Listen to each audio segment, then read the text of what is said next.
Bonjour à tous, dans cette vidéo nous allons voir comment simuler des lancers de pièces. Alors l'activité sur laquelle nous allons travailler, c'est celle que vous avez à faire. On va lancer plusieurs fois des pièces, du moins simuler avec la calculatrice. 10 lancers, 50 lancers, 100 lancers, 500 lancers.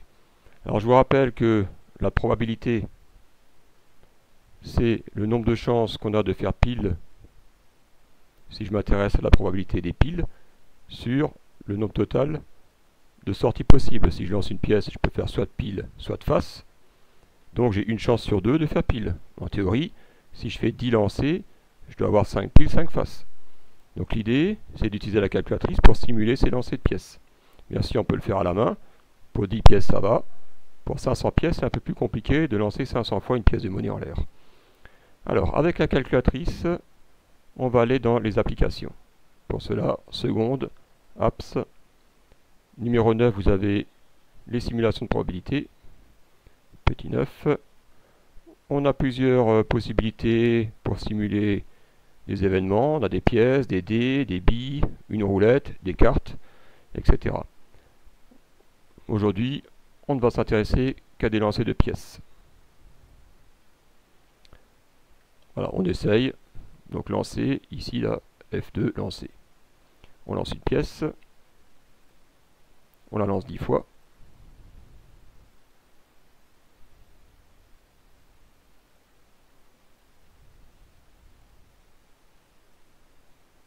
Alors donc ici en rouge, j'avais le nombre de lancers. Avec la flèche, on peut voir le nombre de piles. Si je suppose que T, ce sont les piles. Donc là, j'ai obtenu 6 piles. Et logiquement 4 faces. La fréquence. Donc je rappelle que la fréquence, c'est les événements obtenus, c'est-à-dire pour les piles, c'est 6 fois pile, sur un total de 10. Donc le calcul à faire, c'est 6 divisé par 10, ça fait 0,6. Logiquement, pour les faces, vous allez trouver 0,4. Je peux recommencer l'expérience.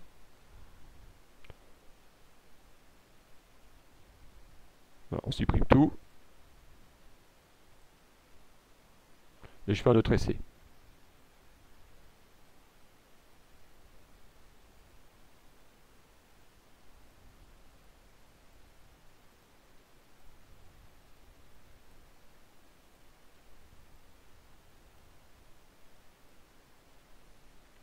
Voilà, cette fois-ci, sur les 10 lancés, j'ai obtenu 3 piles et 7 faces. On voit que on peut recommencer l'expérience autant de fois qu'on veut. Sur 10 lancers, je n'aurai jamais tout le temps la même chose. C'est pour ça qu'on dira que il y a fluctuation. On parlera de fluctuation d'échantillons. Pour limiter cette fluctuation, c'est-à-dire pour se rapprocher de ce qu'on aimerait avoir, c'est-à-dire la probabilité, il faut qu'on augmente les expériences. On va donc lancer maintenant 50 fois le dé. Et on peut faire plus 10, plus 50. On appuie sur F3. J'en rajoute 10 de plus.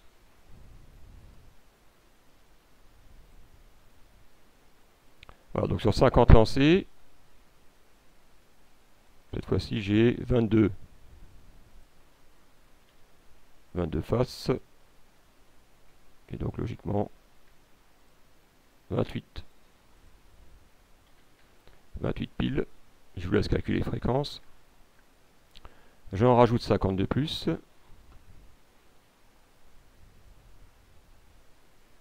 Voilà, j'ai déjà de la chance parce que je suis déjà à autant de piles.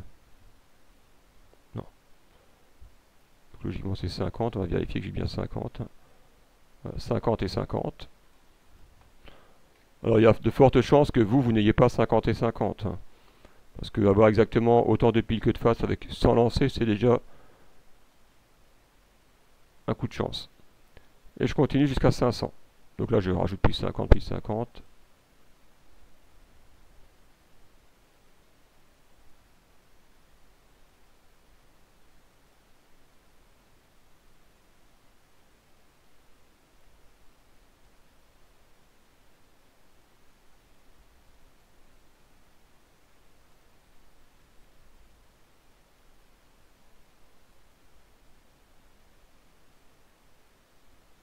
Voilà, donc avec 500 lancés, j'ai 260 T1 pile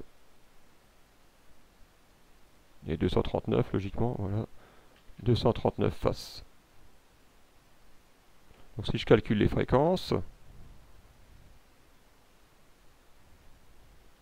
22 divisé par 50, donc là j'ai une fréquence de 0,44. J'en déduis ici que c'est 0,56. Ici, là, j'ai eu un peu de chance. Je suis tombé exactement sur 0,5. 261 sur 500. 0,52.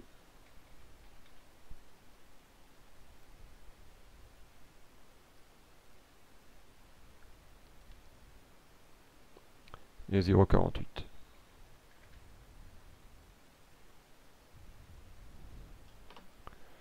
Ce qu'on remarque, à part bien sûr le coup de chance que j'ai eu avec 100 lancers, c'est que plus j'augmente le nombre de lancers, plus je me rapproche de la probabilité théorique qui est de 0,505. Voilà, c'est ce que j'explique ici dans la conclusion, hein. Donc la fréquence, c'est le rapport de l'effectif sur l'effectif total.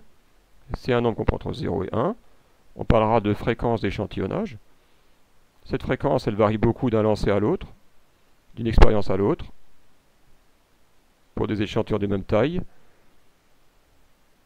Plus il est faible, plus la taille de l'échantillon est faible, plus il y a fluctuation.